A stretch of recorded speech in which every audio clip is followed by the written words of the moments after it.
Ho, ho! Happy holidays from your host, Nick Amell of the Tennis Podcast.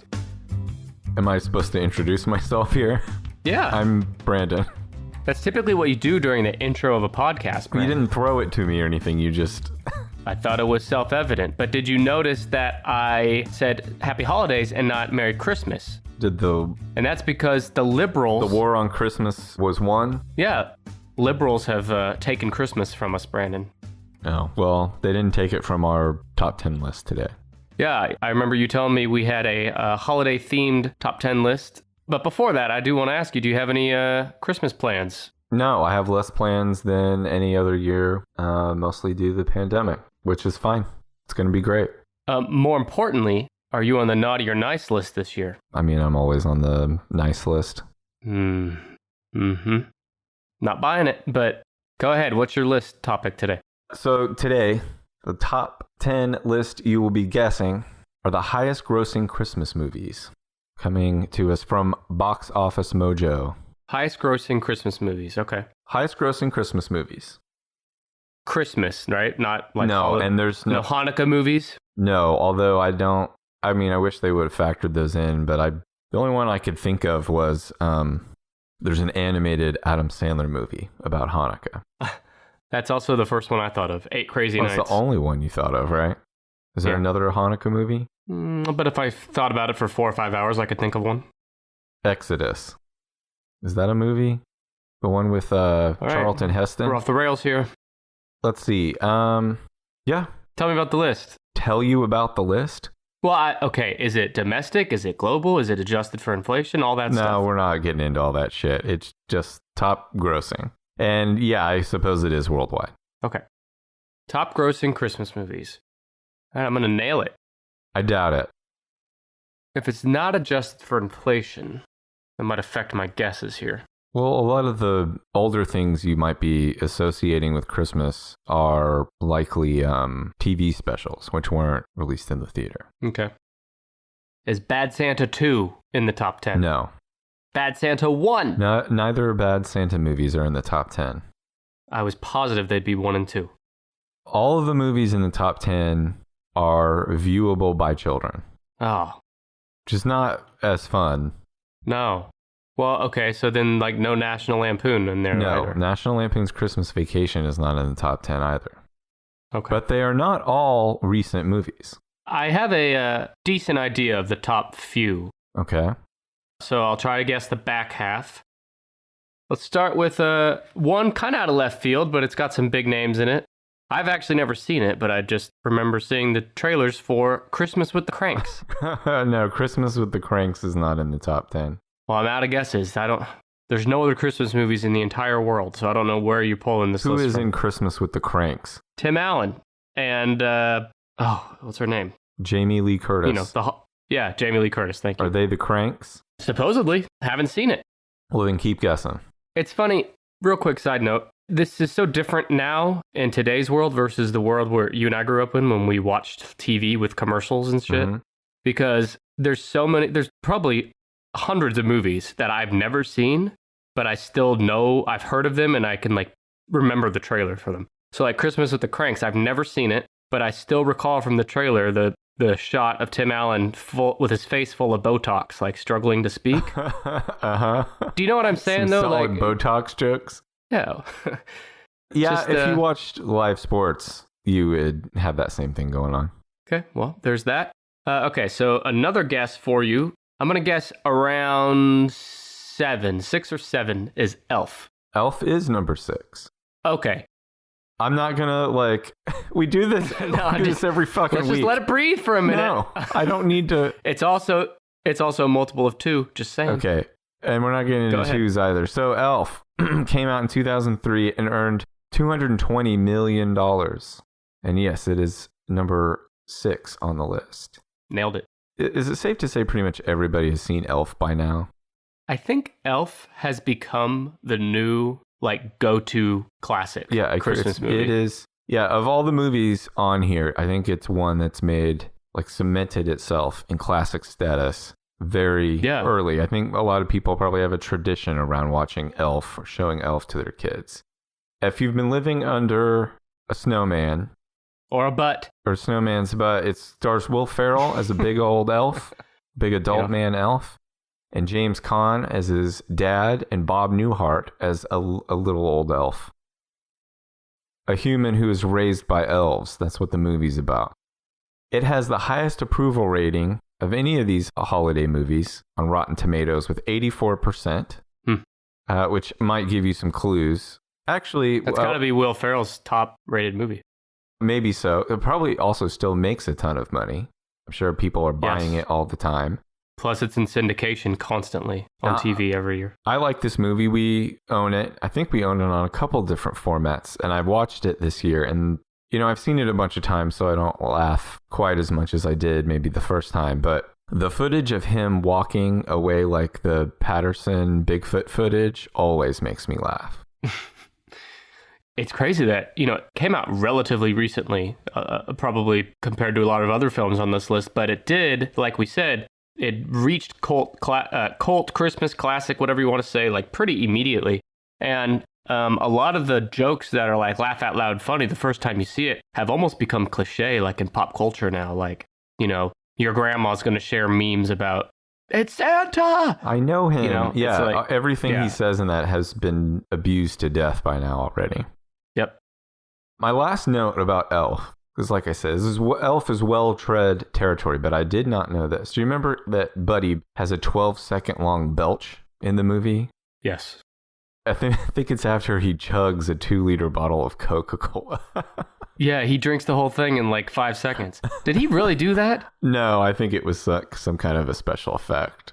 No. Well, I know he definitely didn't chug the Coke. Or I know he didn't chug. I feel like he didn't chug the Coke. I know for a fact. Okay, so which is it? Sorry. Did he or didn't he, Brandon? Let me fix that. I believe he didn't drink the Coke. That seems pretty difficult. But I know for a fact he did not supply the 12-second belch. That was supplied by voice actor Maurice LaMarche, best known for his cartoon character, the Brain, from Pinky and the Brain. Huh. The Brain. I remember the Brain. Yeah, the Brain was the force behind that 12-second long belch. Is it really 12 seconds, or are you just throwing out a number? That's what it said on IMDb. I didn't pull out my stopwatch. So that's number 6, Elf. Got it with my first try. The exact number. Pretty impressive. Just saying. Quit patting yourself on the back. Some of us are born to be presidents or astronauts, and some of us are born to fucking nail top 10 list podcasts. Of Christmas movies. On that note, why don't I give you number 9 or 10 as Jingle All the Way? Jingle All the Way is not in the list. Okay, so the list is officially horseshit. It does seem kind of horseshit. I think it had to have been close out of the top 10, but it's not. My next guess, let me think.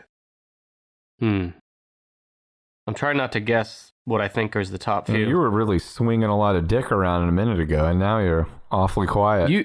You haven't even seen the first inch of my dick swinging yet. So prepare yourself for inch number 2 with my next guess, which is ... The Santa Claus with Tim Allen at number 8-ish. God damn. The Santa Claus is number 8. Is it number 8? Yeah. Come on. Give it to me. It's like the worst thing that could have happened at this point. Another multiple of 2. All right, The Santa Claus is number 8. It came out in 1994. That feels like a long time ago. Mm-hmm. It earned $189 million. It stars Tim Allen, Tim the Toolman Taylor. Yep, listener of the show. As Scott Calvin, an ordinary man who accidentally causes Santa Claus to fall from his roof on Christmas Eve.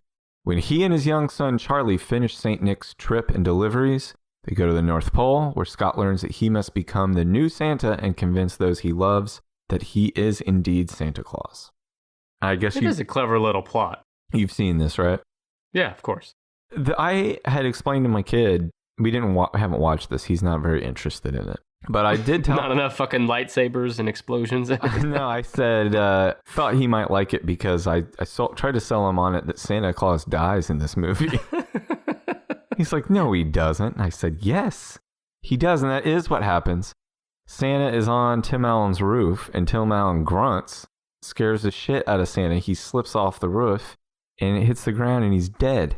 You know, by this point, when Tim Allen encounters Santa Claus, wouldn't Santa have been on, what, trillions of roofs by that point, right? Trillions, because he's been around for however many years, and that's the first time it's happened? Oh, you know what? I'm reminding myself it's not, because every time that does happen, whoever's house he's on becomes the new Santa, right? Yeah, it probably happens like every year. Santa. Every year there's a new Santa. And then, Santa Claus's dead body disappears, and he leaves behind his red suit, probably with blood in it, and a lot of DNA in that suit. And a hash mark down the ass seat. Jesus. And a business card stating that if anything were to happen to Santa Claus, whoever is responsible, if you murder Santa Claus, now you're responsible to put on the suit and continue where Santa left off. But what's interesting is even if you don't want to be Santa, I mean, I guess spoilers, right? Yeah, tough tip. But even if you don't want to be Santa, you're going to become Santa anyway. Yes, here's what happened over the course of the next year. Tim the Toolman Taylor underwent a drastic transformation. He began to gain a large amount of weight, resulting in a round, pudgy belly. Oh, man, I wonder if I'm becoming Santa during this quarantine. We just had the same 2020 that the rest of us did. He had an increased liking for sweet food, especially milk and cookies. And then he develops a thick beard. It grows on his face in spite of his attempts to shave it. And his hair turns white, and it even proves immune to being dyed. So his ex-wife rightly decides that he's insane, and she petitions a judge to suspend his visitation rights. Which I think is a great part of this movie. It shows the real-life consequences of becoming Santa Claus is that you lose access to your children because you're crazy. Yeah. And you slipped on a double entendre there. Maybe that's not, whatever. You said a judge, she used the judge to get custody or whatever. Mm-hmm. And you're not referring to the actor Judge Reinhold. Yes, thank you. You finished it for me. That's right. Judge Reinhold gets his weenie whistle in this movie. Yep. I'm going to get my weenie whistle later, but that's another thing. Did you know Judge Reinhold is like a champion whistler? Yeah, you've mentioned this probably 6 or 7 times on the show. I love despite never doing an episode on anything regarding him.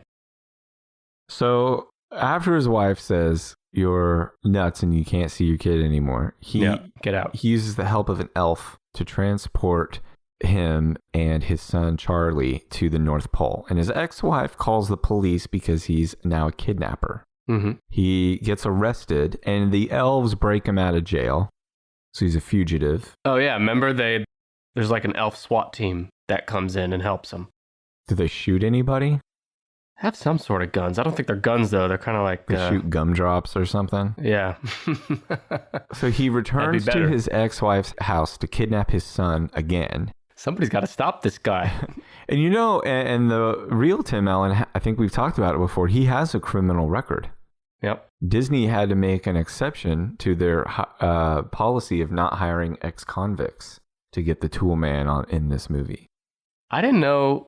I mean, I guess it's not that surprising, but I didn't hear it ever said like that they had that policy.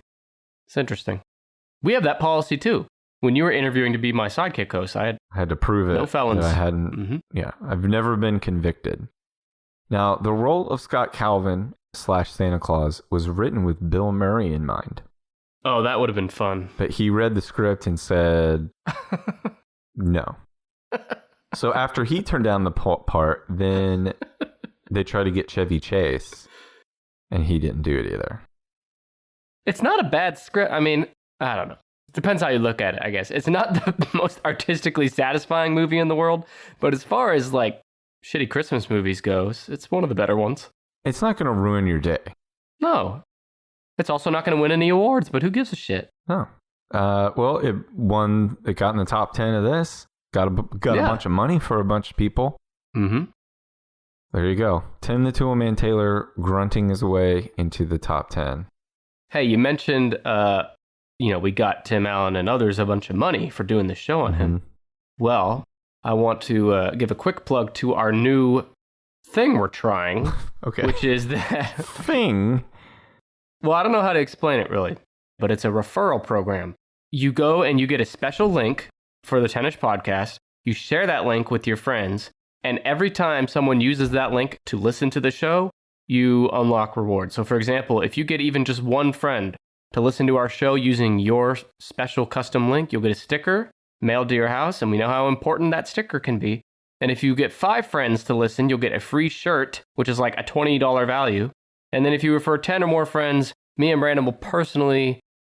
What? We'll send some... We'll do a personalized, like, a little phone call with you. Or whatever. Okay. Personalized message. So it's literally takes you 10 seconds. You go to this website, you get your special URL, share it with on email or social media, whatever. That's it. Go to refer.fm/tennis. That's refer.fm/10ish. I had to get that plug in and see how it goes. Okay, so am I ready for another guess? You're ready. So I'm 2 for 2 on my exact guessing. They might put me in the Guinness World Record books for that. I think your streak ends now. Is there any surprises? When you read Yes. this list, were you like, I cannot believe that's in there? Yes. Okay, I'm going to rule a few out. I don't think A Christmas Story is in there. No. I don't think It's a Wonderful Life is in there. No. I don't think A Miracle on 34th Street is on there. No. All superior movies to most of the ones in this list. Right, but they're old is the problem. To Right. be an old movie and also be on this list, you had to be like an extraordinary hit Yes. at the time. Okay, I'm going to say that Santa Claus 2 and 3 are not on the list. You would be wrong. Seriously, okay, Santa Claus 2 is number 10. Santa Claus 2 is number 10. Oh, Brandon! Okay, but you made it all... Okay, that's not... We're not doing that. So, the Santa Claus 2, Santa with a Gun, came out in 2002 and earned $172 million. I'm surprised it's in there. Now, I guess that's one of the surprises you mentioned. It's not called Santa with a Gun, but I did think about that because I remembered that when my kid was 6, I convinced him that there was a sequel to Dumbo called Dumbo 2, Dumbo with a Gun. I would see the shit out of that. And now he just turned 8, and we both still think it's funny that the sequel to any movie would be just the name of the first movie, 2, with a gun. So like The Grinch with a gun. The Grinch with a gun. The Grinch would be a lot more effective destroying Christmas with that gun. Whatever it is, they're like Babe, the movie about the little pig was Babe 2, Babe with a gun. Whatever it is, just comes back with a gun. Yeah. I love it. So does the Dumbo that has a gun, is he like standing up on 2 legs and like being human-like with his shooting? Or is he like holding it in his trunk and like being an elephant? Yeah. Okay.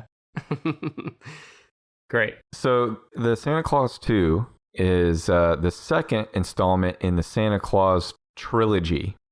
There was a third one too. Yes. With Martin Short looking creepy as fuck. Oh, that's right. We've talked about that. He plays Jack Frost. Mm-hmm.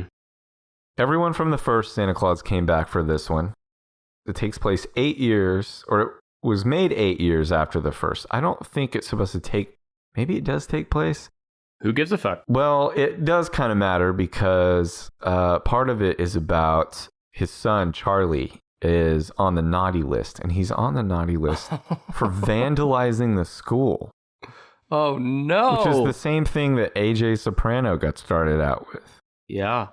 Whatever happened to that actor, that kid? He was in a lot of shit back then. Wasn't he also in Dunstan Checks In with a monkey? Yes. That was the one on my mind. Yeah, I don't know. Probably dead. Maybe he's dead. Yeah. In this movie, besides his kid getting on the naughty list for shooting up the school, the head elf tells Tim the Toolman Taylor Santa Claus that there is another clause. Oh, that's right. The movie's Mrs. called Claus. like the... Right. Yeah. And his name is Scott in the movie. Scott is now pressed to get married before the next Christmas Eve, or the clause will be broken and he will stop being Santa forever. Which you would think... Isn't that a good thing? Yeah, he would be like, oh, fuck, I could stop doing this dumbass stuff. But no, he wants to be Santa Claus now. He's brainwashed. He thinks he loves What it. an egomaniac. I haven't seen this. Have you seen it? No. Okay. I've only ever seen the first Santa Claus. So I had to read about it, and then I was so flabbergasted. But by the time I got through reading it, I had to go watch some videos, and it messed me up. So after this, he learns all this stuff, and then he meets with the Council of Legendary Figures, consisting of Mother Nature, Father Time, Cupid, the Easter Bunny, the Tooth Fairy, and the Sandman. Do we have any big name actors playing any of these? No. I mean, there are people you might recognize, but nothing exciting. I wonder who's Cupid. Kevin Pollak was Cupid. Is he cute? No. So to cover for Santa's prolonged absence, a couple of the head elves help Santa make a life-size animatronic Santa clone. What? A life-sized animatronic Santa clone. And they did this why? To cover so the other elves wouldn't, as if they couldn't just say, hey, elves, Santa's got to go do some shit. Can you just keep working? Why do they have to? It says to cover for his prolonged absence. So I guess if Santa's not there, the elves will cannibalize each other. They need this dominating large man to oversee them and make sure that they don't get out of line.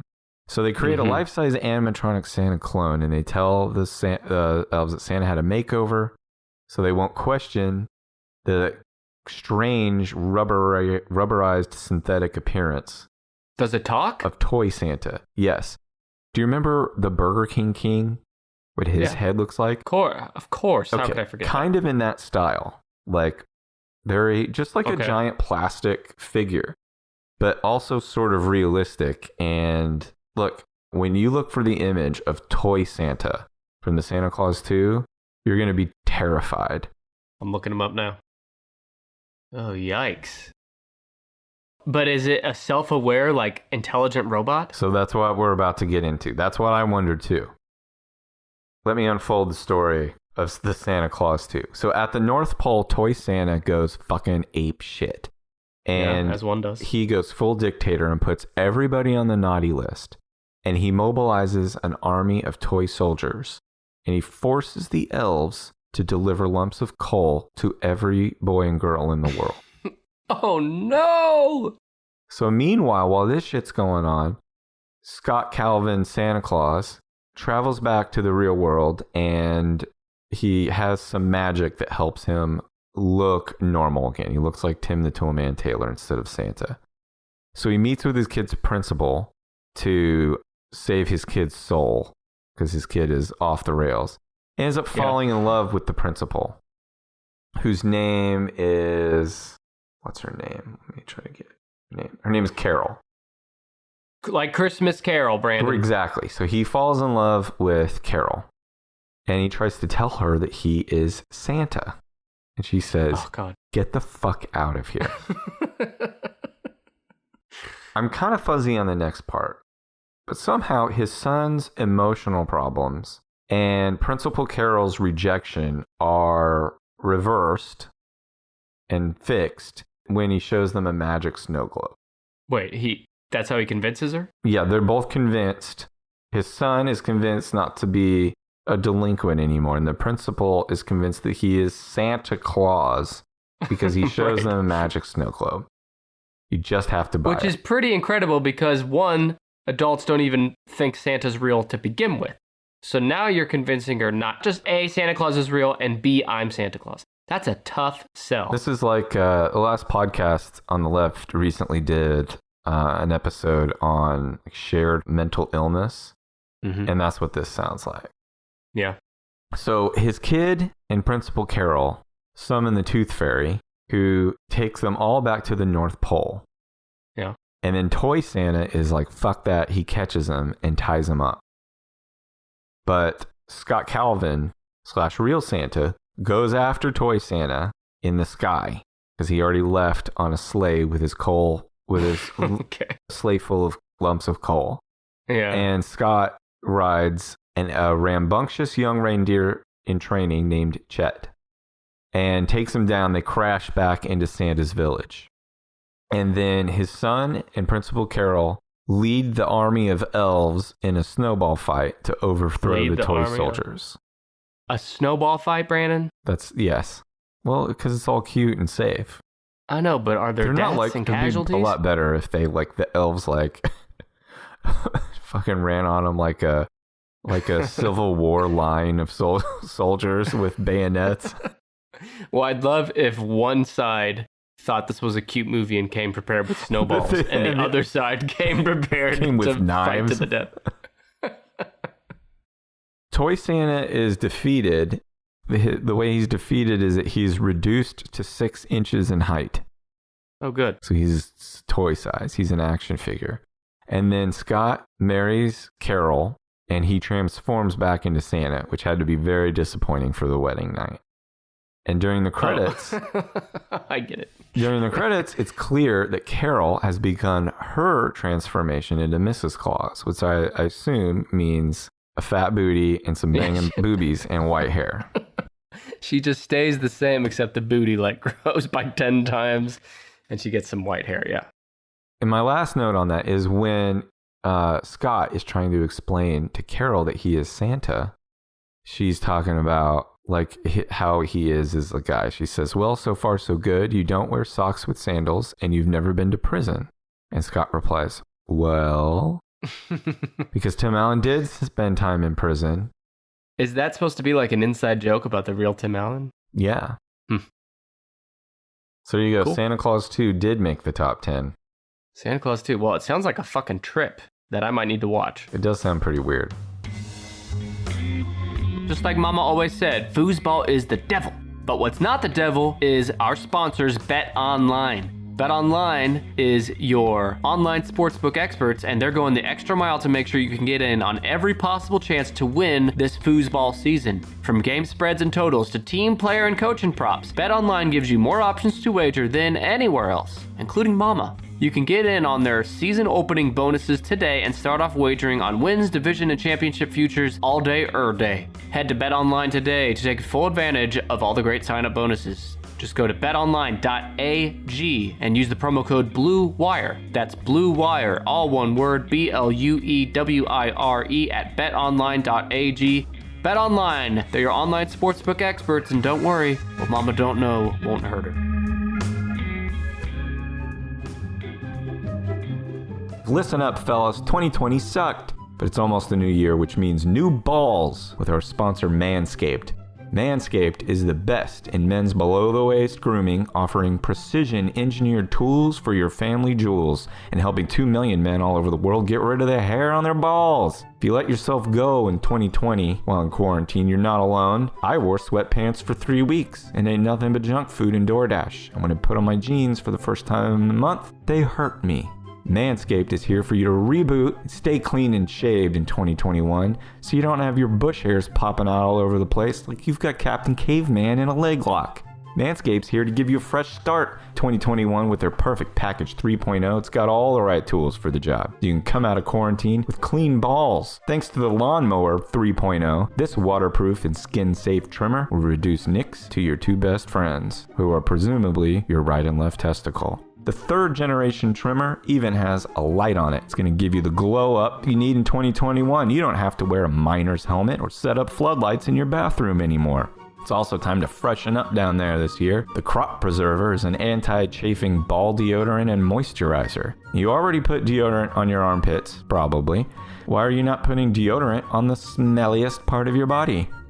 Manscaped even threw in their Shed travel bag to keep all your goodies stored comfortably. And speaking of comfort, the Manscaped anti-chafing boxer briefs are also included, and hands down the best underwear you're ever going to wear. The guy with hairy balls is like the year 2020. Don't be that guy. Get 20% off plus free shipping with the code TENNISH, 10ISH at manscaped.com. Your balls will thank you. Again, that's 20% off and free shipping with the code TENNISH, 10ISH at manscaped.com. That's 20% off, free shipping at manscaped.com. Use the code TENNISH. Happy New Year to your balls. Speaking of weird, how about my next guess? Actually, are there any animated films in the top 10? Yes, there are 3 animated films, all computer animated. I'm going to go with the latest version of The Grinch, starring Benedict Cumberbatch. That one? And don't tell me what number, if it's on there. Don't tell you. Is it on it? Yeah. Oh, okay. Let me guess the number. 3. No, it's number 1. Oh, come Very on. disappointingly, the number 1 highest grossing Christmas movie is 2018's The Grinch, which earned $511 million. I was very upset when I saw that movie was even being made. We rented it recently so my 2-year-old could watch it, and I was completely bored with it. It's like the story that did not need to be told again. CGI is done by the same studio that did the Lorax and the fucking Minions. You don't like the Minions? Nah, the Minions actually are I know they get shit. Minions are pretty great. They get shit on for being overused, and they are overused, but that's what I was about to say. Within the movies themselves, they are pretty silly. Yeah. We saw the Minion movie in the theater, and I thought I was going to hate it, and I giggled.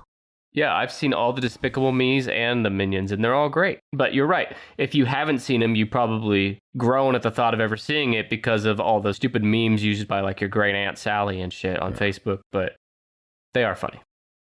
Kind of in on brand for being kind of unexcited by the movie, the trivia around The Grinch, the 2018 version of The Grinch, is also the most boring movie trivia I've ever read. So I have some of the worst ones here. Okay. In Tyler, the Creator's rendition of "You're a Mean One, Mr. Grinch," there are 2 lines in which the Grinch's teeth are described as yellow. However, in this movie, the Grinch's teeth are clearly white. Whereas in How the Grinch Stole Christmas in 2000, his teeth are yellow and extremely crooked. In the original book, and How the Grinch Stole Christmas 1966, his teeth also appeared to be white, though also crooked. In this movie, his teeth, aside from being white, are mostly straight. His teeth are white? Yeah, but who gives a fuck? So here's the next one. Here's the next trivia. Yeah. Benedict Cumberbatch was already a fan of the book How the Grinch Stole Christmas. Well, who the fuck wasn't? Yeah, exactly. Name a fucking child that's not a fan of that book. Here's the other one that I was like, someone fucking bothered typing this out. Benedict Cumberbatch stated his own tips or traditions for getting in the spirit. It's just about family and friends and going off grid for me. It's about decorating, of course, tree, the house. I like getting out there and being with friends and family. I'll be like, wow, I feel like I've been out 3 nights in a row. Oh yeah, it's Christmas. I really love that sense of it being a holiday. I just enjoy the effort that people go to everywhere with decorations. I like being in a metropolis for Christmas, and I really like getting away from it all around the actual days and being in nature. Isn't exactly what his tips and traditions for getting a holiday spirit is the exact same fucking thing that everyone else in the world does. That was the least interesting and longest thing I've ever heard that said nothing. And not only that, but that sounds like a person that's not a real person trying to convince everyone that they too can be a person. Oh, I thought it was... That was awful. I didn't interpret it as Benedict Cumberbatch being a fucking android. But I did. It sound like... I interpreted it as a very horrible entertainment journalist asking hey, what are your tips or traditions for getting in the spirit? And he's like, fuck, I'm tired of promoting this stupid ass movie. I don't know. I like being around my friends and fucking family, I guess. Yeah, sorry, Benedict. You only made $20 million to lend your voice to that movie. You can answer a few questions about Christmas. Yeah. So, it was a dumb question for the journalist, though. Let's be fair. Maybe not a happy, the best, most representative or deserving movie to be at the top of this list, but there you have it. 2018's CGI Grinch is number 1. Well, let's stay on the Grinch and do Dr. Seuss's How the Grinch Stole Christmas, starring listener of the show, Jim Carrey. Yeah. I remember from doing our Jim Carrey episode, roughly in the ballpark of what that movie made. I want to say between 300 and 400 million. Yeah. And so if Elf at number 6 is 220 million, number 1 is the Grinch at 511, I'm going to say that Jim Carrey's Grinch is 3. You're right. It is number 3. All right, I'm not even going to say it. $345 million, so good memory there. Now, I remember this Grinch movie from my nightmares. You all might remember it from the year 2000, where it was directed by Ron Howard and stars Jim Carrey as the Grinch. Now, Again, this is something that we won't be able to share with our friends out there until the episode is dropped. But if you'll take a look, I just sent you an image of the baby Grinch. And that's how I just want to start out. I got to tell you something. When I first saw that movie, I was like 10 or 11. Mm-hmm. Probably liked it, right? Well, that shit brought my ass to tears. When the baby Grinch is all sad and hates Christmas. Yeah, when he moves, he's cute. In that image, he looks insanely scary. He does. It's the picture of the Grinch when, not just little Grinch, but baby Grinch. He's like in a high chair. And he's chubby. I mean, he's a chubby little baby, but he's also still very Grinchy. And it's a yucky mix. It's kind of cute, though. How did this nightmare come to be? Before his death in 1991, Dr. Seuss had refused offers to sell the film rights to his books. Yeah. However, his widow, Audrey Geisel, he used to abuse her. So I think she was probably like, hey, fuck you. No. Remember? We covered this. You told me that once. And then I did the Jim Carrey episode and covered this movie. Yeah. Or maybe it was our authors episode. Anyway, we've covered Dr. Seuss in detail at one point. And it never came up in my research that he was like an abusive asshole. So I think you're spewing shit on here. His grave again? Well, I mean, did you read that, or are you just saying that from your memory? Okay, his first wife committed suicide. Here's some other people. 10 family unfriendly facts from the life of Dr. Seuss. Okay. Was Dr. Seuss racist, and did he abuse his wife? Let's find out real quick. Maybe I'm misremembering, but I don't recall coming across that. Okay, let's see. He once staged a minstrel show in college and donned blackface for his role. I mean, that's horrible, but not terribly uncommon for the time. Yeah, because many people were unexceptionally racist back then. So let's see. Was he abusive to his wife? He married his first wife, Helen Palmer, in 1927. She spent the last 13 years of her life battling health problems, including cancer, and then he allegedly began an affair with Audrey Stone Diamond. Who became his wife, maybe? There's no account of him being physically abusive to her. It suggested that his affair put her through emotional abuse. And then she committed suicide by overdosing on barbiturates. R.I.P. Anyway, Dr. Seuss, probably a good guy. Who knows? Yeah, no one really knows. Who are we to judge? Anyway, his widow said, I am going to agree to several merchandising deals, including clothing lines, accessories, and CDs. And in 1998, her agents announced via letter that she would auction the film rights of How the Grinch Stole Christmas. In order to pitch their ideas to her, the producers and studio suitors ultimately had to be willing to pay $5 million for the material and hand over 4% of the box office gross, 50% of the merchandising revenue and music-related material, and 70% of the income from book tie-ins. The letter also stated that any actor submitted for The Grinch must be of comparable stature to Jack Nicholson, Jim Carrey, Robin Williams, and Dustin Hoffman. Additionally, it was stipulated the estate would not consider a director or writer who had not earned at least $1 million on a previous picture. Couple things here. One, when you first hear all that, you might think, man, she's unreasonable or greedy or selfish. But when you think about it, this is the first movie based on Dr. Seuss, who's like this fucking legend in the children's literary game. I don't know. I don't blame her for any of that. I think she's the one sitting on the golden goose. She's like, I got you guys by the balls. Give me 50% of the merch. Yeah, I think that's totally reasonable considering the super valuable IP that is the Grinch. Now, go ahead. Jack Nicholson is the Grinch. That's what I was thinking. Fuck, I want that. I want that bad. Don't put him in a whole bunch of makeup. Just paint him green. Am I right? Now take old Jack Nicholson, like I'm picturing him in The Bucket List, the movie with Morgan and Freeman. Just paint him green. Just paint his ass green. I'm in for it. Holy shit, I'd pay so much money for that. Wouldn't that be the best Grinch? That would get my ass in the theater. I wouldn't care if it was a pandemic. I'd risk it to see that in the theater. And when you're filming the movie, don't do any scenes with him unless you just woke him up. Yeah, just wake him up and get him all amped up with cheese sandwiches. Oh, goddamn, I want that. Jack Nicholson, if you're listening, it's not too late. to paint your 80-year-old self totally green. So 20th Century Fox pitched their version with director Tom Shadyac and producers Dave Phillips and John Davis in attendance, in which Nicholson was in mind to play the Grinch. That would have been so good. But it didn't happen. So according to Rick Baker, who did the makeup for the movie, the prosthetic makeup Jim Carrey wore took about 2 hours to apply and 1 hour to remove. It's rumored that Jim Carrey felt so confined and uncomfortable in the latex skin that he sought counseling from a CIA agent who taught him torture resistance techniques. Holy shit. Jim Carrey is also a little, he's an interesting fella, I guess you could say. Mm-hmm. I don't think it takes like getting Grinch skin put on him to make him go nuts. Grinch skin.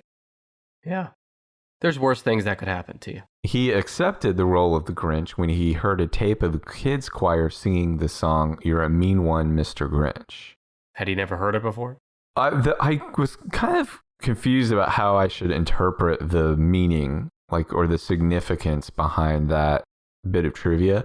And I have to guess it's because he realized, it is a staple of childhood. Every kid knows who the Grinch is and what the Grinch means and what the Grinch story is about. And he was probably like, yeah, I want to cement myself as the number 3 highest grossing Christmas movie of all time. And even though he's behind Benedict Cumberbatch's Grinch, the Jim Carrey version's way more memorable, famous, iconic. The 2018 Grinch has already been forgotten, I feel like. Yeah, I forgot it existed until I put this list together. But Jim Carrey's Grinch lives on. That is a big one. It does. I still don't like it. You don't like it. Makes me very uncomfortable. Yeah. Jim Carrey hated that makeup, and he would act like a real dickhead about it. He would he would disappear and then come back, and he would have ripped his suit apart. So much that the makeup artist that was in charge of putting on his suit and stuff said he retired from film after that. He was like, I don't want to work in this industry anymore because of Jim Carrey. God. Yeah, I remember, I think I remember that he kicked a hole in this trailer or something like that out of frustration from his makeup. From his makeup. Yeah, I hate it when my makeup pisses me off that bad. Yeah. There you go. Dr. Seuss's How the Grinch Stole Christmas! At number 3. Let me take us down a side track for just a moment. You mentioned that the Grinch is a staple of every child's childhood. Well, when we were growing up and you watched the networks around Christmas time to see some holiday classics like the Charlie Brown Christmas or Peanuts Christmas, Frosty the Snowman, and the Rudolph the Red-Nosed Reindeer. And also in that mix was the animated version of How the Grinch Stole Christmas. Yeah, which is the best one. That's my favorite Christmas movie ever. Yeah, the music's good. The animation is really good. I don't know if we talked about that. It's Chuck Jones, my boy Chuck Jones. Mm-hmm. Yeah, it makes me laugh. Well, anyway, what I was going to ask about, you brought up Grinch being a staple of childhood. That brought up an interesting question in my mind. So if you were to take Christmas, and let's just stick to, I guess, English-speaking countries, but you take Christmas, clearly the most famous, iconic, symbol of Christmas is Santa Claus. Everybody knows Santa Claus, no question. But who's number 2 on that in Christmas-themed characters? Is it the Grinch? Oh, specifically Christmas? Yeah. Either the Grinch and maybe Buddy the Elf is making a run for it. I think Rudolph would be above Oh, Buddy, yeah, probably so Rudolph. Frosty. Anyway, doesn't matter, but just interesting. I bet the Grinch has got to be number 2 or 3. Okay, so another guess here. I'm going to say number 9. Maybe not, though. But Jim Carrey's Scrooge movie. A Christmas Carol? A Christmas Carol. It's actually number 4. Huh. It earned $325 million when it came out in 2009. So I'm going to edit this to say, I think it's number 4. I think it's number 4. completely different voice. It's another one of these 3D computer animated motion capture movies. It was written and directed by Robert Zemeckis. It's another film adaptation of Charles Dickens' 1843 story. Jim Carrey stars as Ebenezer Scrooge and the Three Ghosts, pulling some Eddie Murphy shit. Mm-hmm. Robert Zemeckis stated previously that A Christmas Carol is one of his favorite stories dealing with time travel. He also... Really? Because I'd find it pretty boring. Oh. Do you have a preferred version of A Christmas Carol? No. Oh. I mean, I don't even know if I've seen... I can't think of the last time I watched any Christmas Carol. Have you seen the movie Scrooged? No. With Bill Murray? Brought it up before. Yeah. It is a version of A Christmas Carol, and I think it's by far the best one. I think you would actually like that one. It used to be on Netflix, but it's one of those that comes and goes. I think maybe you're going to bring this up, but the animation of this movie, Christmas Carol, just annoys me. It's almost like just have the real people. Yes. If you're going to try to make the animation look as lifelike as possible, then what's the appeal at that point? I don't think it's particularly visually artistic, visually pleasing or interesting to look at. I don't think that kind of animation, that motion capture stuff is interesting when the entire movie is like that. I think when it's used Andy Serkis in Gollum in Lord of the Rings, or those Planet of the Apes movies, the Dawn of the Planet of the Apes, the prequel movies, It makes sense when you're trying to make something that is not able to behave or act like a human, behave and act like that using motion capture. And that guy Andy Serkis is pretty damn good at doing that. But yeah, when the whole movie is like that, it's just fucking... For no reason. It's just fucking weird. Yeah. Everything looks creepy and weird. It's like I'm watching a whole movie full of Toy Santa from Santa Claus 2. I would also love if Jack Nicholson played the Toy Santa. 2020 has already reshaped how we work, and businesses across the world are challenged to be at their most efficient, and every hire is critical. It's intense. Indeed is here to help. Indeed is the #1 job site in the world, has more visits than any other job sites according to ComScore. Indeed helps you find quality candidates quickly so you can focus on hiring the person you need to keep your business going. And unlike other job sites, Indeed gives you full control and payment flexibility over your hiring. You only pay for what you need. You can pause your account anytime, and there are no long-term contracts. And now, Indeed's new way of matching you with candidates instantly delivers a short list of quality candidates whose resumes on Indeed match your job criteria that you can contact the moment you sponsor a job, making Indeed the only job site that can move as fast as you do. Right now, Indeed is offering our listeners a $75 credit for free to boost your job post. That means more quality candidates will see it fast. Try Indeed out with a free $75 credit at Indeed.com/Blue Wire. This is their best offer available anywhere. Go right now to Indeed.com/Blue Wire. Offer valid through December 31st. Terms and conditions apply. So I have 9, 7, 5, and 2 left. Yes. I'm on the fence on this one. If it's in here, it'll be 7 or 9. But how about the Polar Express with Tom Hanks? The Polar Express is the other CGI motion capture movie, also by Robert Zemeckis, that is in the top 10. It's number 5. Same exact complaint here with this one as the Christmas Carol for me. It's the same thing, but with Tom Hanks instead of Jim Carrey. Yeah. It came out in 2004, 5 years before A Christmas Carol, made $313 million. The main thing I think of when I think of The Polar Express is not the movie, although I don't think I've seen the whole thing all the way through. It looks fucking boring as hell to me. I mainly think about my kid having pajama day at school for Polar Express Day. Does your daughter also have that? I mean, she's worn pajamas to school, but I didn't know it was Polar Express Day. What does that mean? It's the day that they watch Polar Express in their pajamas. Because in the movie, the kids are in their pajamas. Yeah, I don't know. Whether or not it's Polar Express or not, I think pajama day at school sucks ass. Do you? Why? Because you're a Grinch? No, it's because, well, I am only thinking about it from the parents' perspective. One, if it's cold outside, pajamas are the least warm and protective type of clothing that you have. Two, I sort of think it's gross to wear the stuff, even though you're going to wash it, the stuff that you sleep in, I don't think it's gross to wear it to school, which is one of the grossest places on the planet. They should just stay as close to the bed as possible. Mm-hmm. They don't need to be at school. Pajama day sucks. That's just one man's opinion. All right, hot take. Pajama day sucks. You heard it here first. One man's opinion, which is yelled at to a 7-year-old who is indifferent on the way to school. So, yeah, it's a computer-animated adventure film co-written and directed by Robert Zemeckis. He's just gone gaga over this motion picture crap. It's based on the 1985 children's book by Chris Van Allsburg. Did you know or remember, I don't know this, there's a cameo by Steven Tyler as the elf lieutenant / elf singer. No, that was not off the top of my head. It does make me kind of want to hunt down that clip. Yeah. And yeah, the Polar Express is another version of a Christmas Carol. Robert Zemeckis made the same Christmas Carol shit twice. Considering the names and the budgets behind those movies, they didn't do that great. But, you know, that cameo by Steven Tyler would be so much more powerful and impactful if it was real actors and not this shitty animation. True that.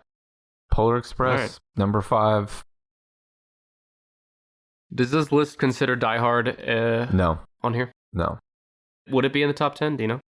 I would think it would have to be, yeah. Let's look it up. Let me tell you, of the 3 remaining, I would be... It wouldn't be, by the way. I would be knocked out of my chair if you got number 7 or number 9.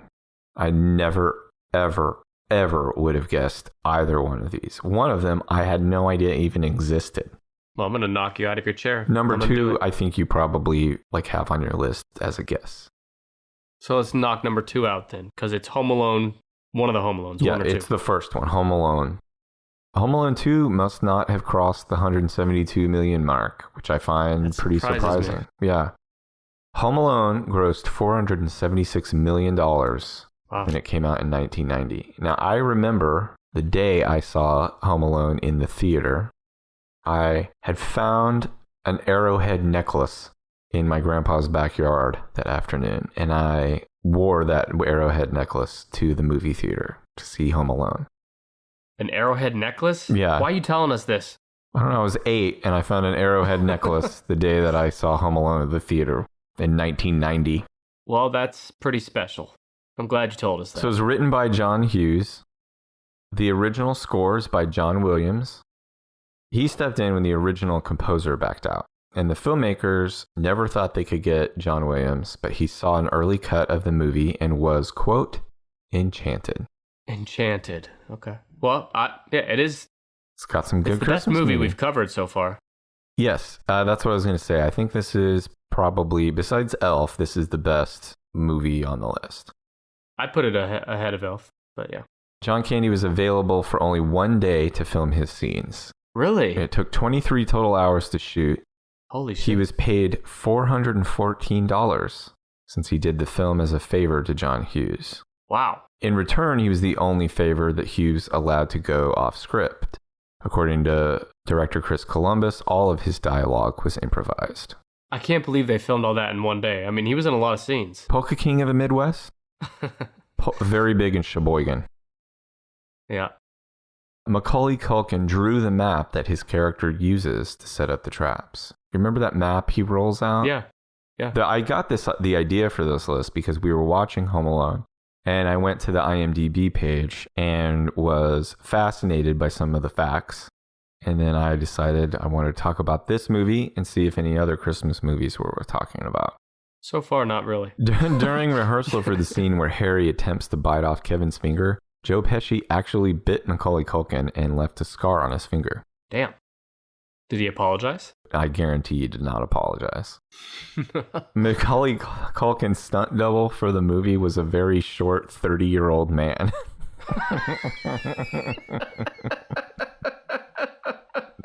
I like to think he was like chewing on a short cigar. Oh, I love that. Despite Kevin being home alone, he's never seen in his own room, which I hadn't thought about till he pointed it out. Yeah? Listen to this shit. In the rumored original draft of the screenplay, Uncle Frank is revealed to be the real villain.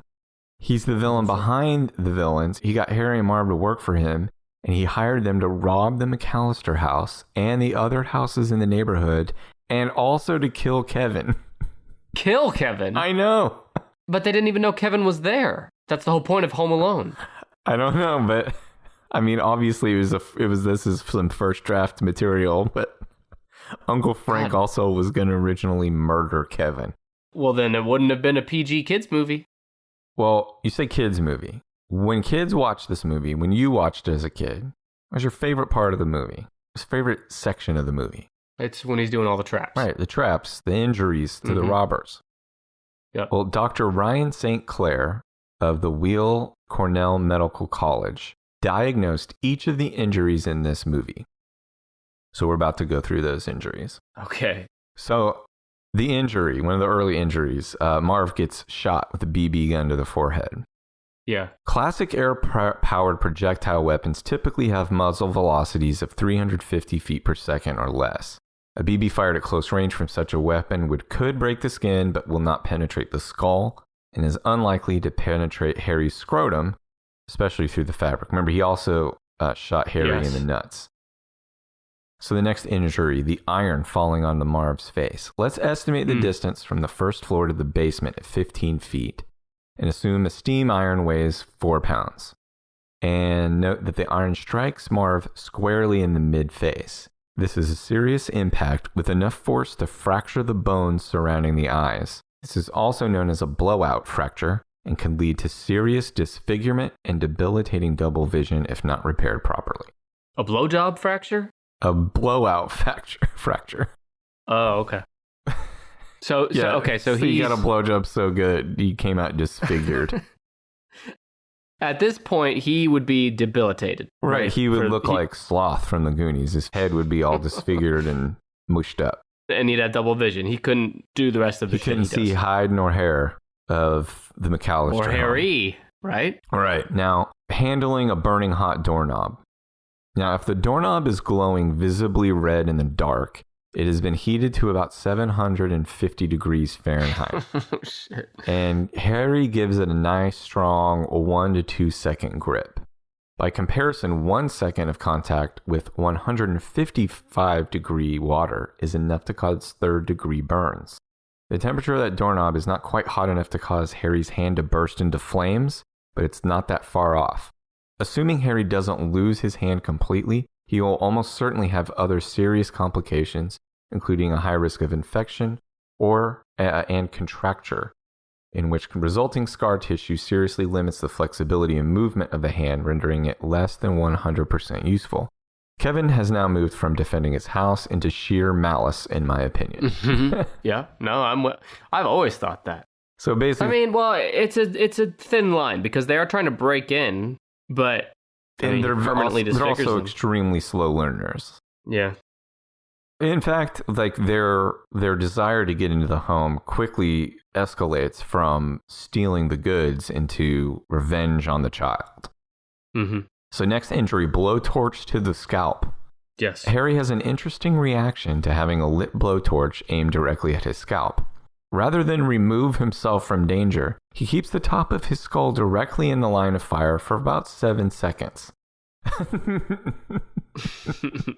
He does just sort of freeze and scream for a while. That's kind of the Harry special in those. What was likely a simple second-degree burn is now a full-thickness burn likely to cause necrosis of the calvarium, the skull bone. That means the skin and bone tissue on Harry's skull will be so damaged and rotten that his skull bone is essentially dying and will likely to require a transplant.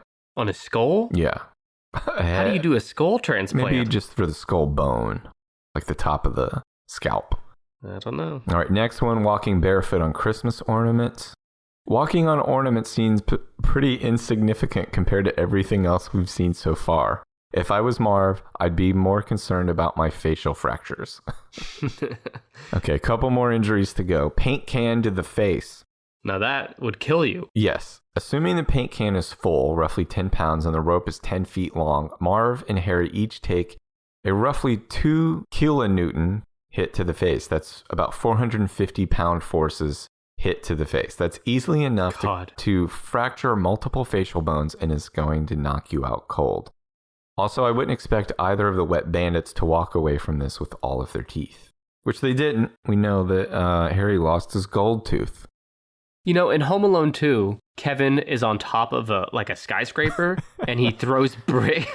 I think about this like semi-regularly. He hits him right in the face. With bricks, like a couple of times. Yeah. It's fun. The first one, you're dead after the first one. The way they shoot it is funny. It still comes off as cartoony and funny, but yeah, they are extremely violent. Violent acts. And he's not even bleeding. No, it just has a red mark.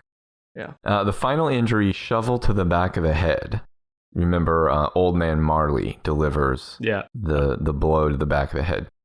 The doctor says, seriously? At this point, Marv and Harry have both suffered potentially crippling hand and foot injuries. Harry has proven to be nearly impervious to burns, and both managed to retain consciousness after taking a flying paint can straight to the face. Suddenly, a frail elderly man appears and weakly slaps them in turn with a flimsy aluminum Home Depot snow shovel. Somehow this is too much for them and they collapse. This movie was way more believable when I was 8. Well, doctor, stick in the ass. I thought his breakdown of the injuries was pretty great. That is funny. But you know what's not funny? You made a mistake in this list. What's up? Home Alone 2 grossed $359 million, which would put it between 2 and 3. Yeah. Well, fucking Wikipedia, what are you going to do? Can't trust Brandon to do a top 10 list. No. And also, before we move on from Home Alone, I was on the Home Alone wiki, and it looks like they're remaking Home Alone on Disney+. Yep. So who's going to be the kid? I mean, they should make it with Macaulay Culkin now playing an 8-year-old. Have you seen the commercial he did like a year ago where he was... For the Google Home Assistant? Yeah, right. I did, and... That was fun.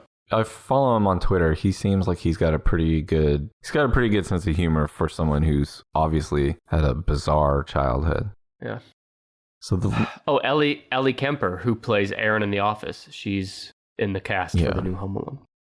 Anyway, it's Home Alone. So I need 7 and 9. So let's get to the bottom of this. These are going to be nearly impossible for you, I think. But let's start with 7. Okay. What decade? It came out in the 2000s. It is the only one of these movies that I was like, oh. Is it animated? No, it's not animated. It was like, I was like, oh, it's a Christmas movie? And then I really thought about the name again. I was like, oh yeah, fucking of course it is. I'll tell you, it is not a kid's movie. Krampus? Kids could probably see it. No, it's not. It's a romantic comedy. Maybe this is the kind of thing like your wife has watched it and you've caught part of it, or maybe she... I don't think this is the movie you're talking about, but a separate guess is 4 Christmases with Vince Vaughn. No. Okay. That I would have been more likely to see, I think, than this one. Who's in this one? 7. Kate Winslet, Cameron Diaz, Jude Law, and Jack Black. Oh, I can picture that in my mind. What is it called? Is it The Holiday? Yeah, it is called The Holiday. It came out in 2006. Are you falling out of your chair? I guess I am. The Holiday came out in 2006. It grossed $205 million. And yeah, it's a romantic comedy written, produced, and directed by Nancy Meyers. She's done a lot of romantic comedies. Love Nancy Meyers. It stars Kate Winslet and Cameron Diaz as Iris and Amanda, 2 lovelorn women from opposite sides of the Atlantic Ocean. Okay. They arrange a home exchange to escape heartbreak during the Christmas and holiday season. And Jude Law and Jack Black were cast as the film's leading men, Graham and Miles. And something I noticed that romantic comedy male characters always have very gentle or passive sounding names. Well, it's by design, I'm sure. Graham or Miles, Chadwick. Yeah, if your name is Graham or Miles, just fucking unsubscribe right now. Do you know which actor is paired with which actress? Yeah, Kate Winslet is getting touched by Jack Black, and Cameron Diaz is getting 69 by 69 by Jude Law. Well, so Kate Winslet kind of got the raw end of the deal there, huh? No offense, Jack, but... Poor guy. It has, the wiki page for this movie has extremely detailed character sections, which I skipped over. Cool, good. On an episode of The Tonight Show with Jay Leno, Dustin Hoffman said his cameo in the film was unplanned and not scripted. He was driving by Blockbuster Video shown in the film. Like, what fucking year was this? 2006? Anyway, Blockbuster's still around. He was driving by Blockbuster and he saw cameras and equipment, so he decided to stop in and see what was happening. Which I'm already like, what? Dustin Hoffman was driving by Blockbuster and saw cameras and was like, I guess I'll just stop. And because he knew writer and director Nancy Meyers, they worked up a scene which ultimately made the final cut. I mean, it is pretty cool to be like, I'm an actor and I can do whatever the fuck I want and just walk on to any movie set. Yeah, can I come be in this movie? Yeah. I wonder if do you get paid for shit like that? Yeah, like I for don't those know. Unplanned cameos? I don't know.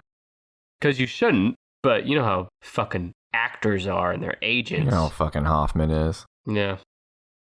So that's all I had on the holiday.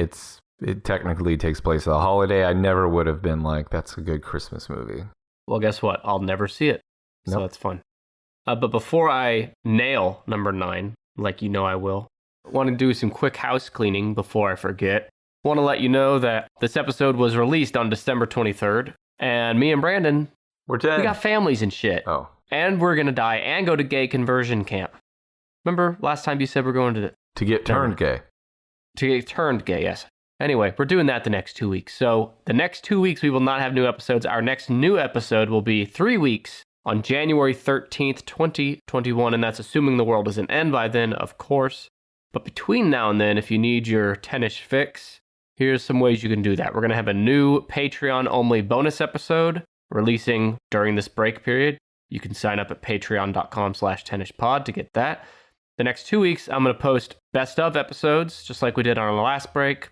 And you can also catch us on various other podcasts, including, let's see, Brandon was on the November 28th episode of the Just Conversation podcast. We were both on the December 5th episode of LA Not So Confidential, which you can watch on our YouTube channel. And Brandon was recently on the Mr. Bunker's Conspiracy Time podcast, which I'm not sure on the exact date that will release, but sometime in the next few weeks that will drop. So there you go. That's how you can find us. And yeah, fuck it. Fuck you. We'll see you on January 13th. Deal with that. Now, guess me a number 9. So my guess for number 9, what decade? 2010s. Okay. Is this kind of in the holiday?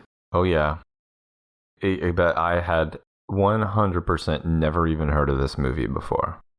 Give me a name, an actor or actress. Here, I'll start reading, and let's see if any of this helps. The movie we're talking about is an American fantasy adventure film directed by Lace Hallstrom and Joe Johnston. Joe Johnston also did Honey, I Shrunk the Kids, Jumanji, Jurassic Park 3, The Rocketeer, The Wolfman, Captain America, The First Avenger. The fucking Wolfman. Right. But that's why partly I was surprised I hadn't even heard of this movie, because that guy makes pretty big movies. It's a telling of Hoffman's short story, The Nutcracker and the Mouse King. Oh, is it the one that came out like 2 years ago, The Nutcracker? Do you know the full? It might have a different name, but yeah. Do you know the full title? It came out 2018. So you were no, it's a Disney movie, right? Maybe so. I guess so. You seem to be at least somewhat familiar with it. It is called The Nutcracker and the Four Realms. I knew it. I haven't seen it. I just remember the commercials for it. Yeah, I'm not completely out of the loop, but I had never seen an ad, never heard the title before, nothing. That's because they don't play the ads in the daily newspaper you read right in your recliner. Oh, so it's also based on the Tchaikovsky ballet, The Nutcracker, about a young girl who's gifted a locked egg from her deceased mother, and she sets out locked egg. Yeah, and to a magical land to retrieve the key. It stars Keira Knightley as the Sugar Plum Fairy. Oh, Keira Knightley. Remember just recently we were talking about her, and I was like, where'd Keira Knightley go? She's there she is. Fucking Sugar Plum Fairy, which is also my nickname in high school.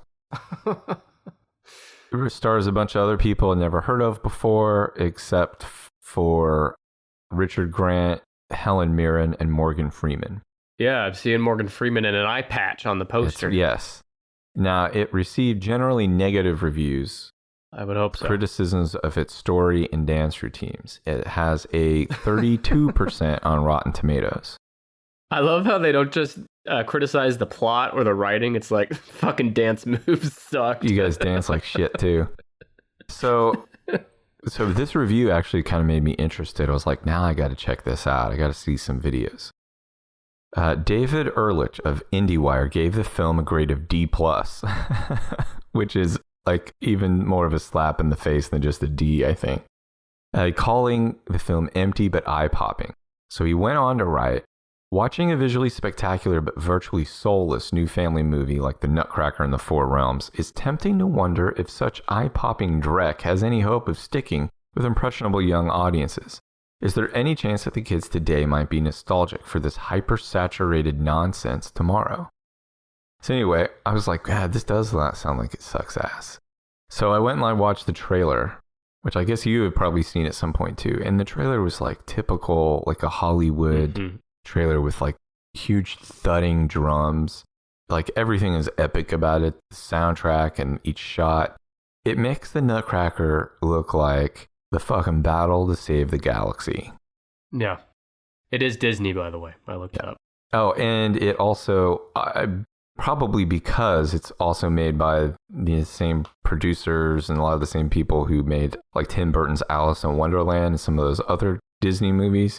It kind of rips off that Tim Burton vibe too, where everything is like... Yeah, which I'm fucking done with, by the way, as a side note. Yeah. I'm over Tim Burton. Yeah, too much of a... I mean, it's a good thing, but like it's just too much. Helen Mirren, this is from IMDb. These are the best of the best trivia notes. Helen Mirren, she had to take whip cracking lessons to prepare for her role as Mother Ginger. This presents the visual pun of a ginger snap. So they did all that, including whip crack training, just to get that joke in there? Which is a joke that makes people want to punch. And you mentioned that Morgan Freeman wears an eye patch in it. And I would imagine if I went to this movie specifically because I was like, I got to see the Morgan Freeman eye patch movie. Even though he's given top billing, Morgan Freeman is only in the beginning and the end of the film and has a total of 6 minutes of screen time. God. Well, yeah, if you have Morgan Freeman, even for 6 minutes, you gotta advertise it. I mean, that gets people to go. Seriously. So I don't blame him. That's it. It is just... I got something for you. It looks like a real stinker. I went to the wiki and that landed me on the main character in the film. I don't know what her character's name is, but like the main little girl. Nutsy the Nutcracker. Her name is Mackenzie Foy. She's 20 now. And she was also in Interstellar. She played young Murphy. Oh, yeah. She was in The Conjuring. And on Wikipedia, it says her father was a truck driver. Her mother was a homemaker. They had no connections to the film industry. But she started acting at age 9. And doing pretty fucking well. She's 20 now, and so anyway, she'll probably be in a lot more shit soon. Mackenzie Foy, listener of the show. So is it safe to say that I dominated this list much like the Grinch dominates Christmas? Yes, much like Toy Santa and his toy soldier army dominated Santa's elves, forcing them to coal lump every boy and girl in the world. Just like the Grinch with a gun. You dominated this list, focusing on the multiples of 2. It worked out for me. It always does. To recap, top 10 highest grossing Christmas movies, with the exception of Home Alone 2, which is clearly missing from this list. Number 10 was The Santa Claus 2. Number 9, The Nutcracker in the Four Realms. Number 8, The Santa Claus. Number 7, The Holiday. Number 6, Elf. Number 5, The Polar Express. Number 4 was A Christmas Carol. Number 3 was Dr. Seuss's How the Grinch Stole Christmas! Number 2, Home Alone. And number 1, The Grinch. Home Alone 2 would be between Home Alone 1 and Jim Carrey's Grinch. And I'm going to say that the top 3 in order that I've seen, Home Alone 1, and then Elf, and then The Santa Claus. And now you got to see The Santa Claus 2. I do. I got to see that knife versus snowball fight. Santa with a gun. Well, speaking of guns, our listeners shot guns of joys and reviews for us over at Apple Podcasts. I'm going to read a few reviews now. Kim C413 on Apple said, Nick and Brandon are great! The first one I listened to was Top 10 Horror Movies, and I had so much fun hearing their takes on the movies and plots, I immediately clicked on another episode. I have this podcast set to binge all weekend. Great job, guys. It's always great when we can talk about bloody fucking horrible murder and shit in horror movies, and it gets people to listen more. They're ready to We didn't binge. turn them away. Yep. Yeah. Thank you, Kim. And the next one from Tombstone Reaper says, the first episode I checked out from these hilarious gentlemen was their episode about the rise of Skywalker, episode 69, wink wink. Nice. Their Palpatine impressions had me awkwardly laughing out loud at work, and I didn't even care. The wit and banter between these two makes you want to keep listening on until you lose track of time. And Brandon, I'm going to read the next part verbatim. Mm-hmm. I'm a sucker for a nice voice, and Brandon sounds like the perfect blend of two YouTubers I love for their voices, which are Gassy Mexican and... Did you say Daffy? Gassy Mexican and Corpse Husband. Okay. Well, so those are two YouTubers you need to look up now, because apparently you sound like a mix of them. Like their voice, baby. Yeah. And our new Patreon tier is going to include Brandon doing different noise vibrations to get you going. Noises. No, remember we had that review that said that you make them tingle. Oh, so right. We're gonna record you doing stuff on people's phones, and they can put it in a very they can put their phone in a very strategic spot, and the rest will just happen. Sure, it'll take care of itself. Yeah, so that's at patreon.com. Coming soon. All right, well, we did it. It's the holiday season. It's already the holiday season. Now you're in the spirit. Now we're in the spirit, maybe. Probably. Yeah, I'm not really in the spirit. I'm not any better off than I was, to be honest. I'm just pissed off at some of these movies now. I'm like halfway there on Christmas spirit. You got a half boner for Christmas? Got a half chub for Christmas. Working on... Working on full chub. You'll be full chub by Christmas Day. I'm working on a Christmas Eve full-on boner. That's great. Well, made me think of Michael Scott. The only thing I'm worrying about is getting a Christmas boner. Yeah, me too. But I've had a boner this whole episode, so I'm going to go call a doctor, figure out what the deal is with that. In the meantime, don't forget that we will be back. Our next new episode will be on January 13th. We appreciate you listening. Happy holidays, happy Hanukkah, Merry Christmas. What are the other ones? Happy New Year, all the shit. Catch the all rainbow. Taste the rainbow.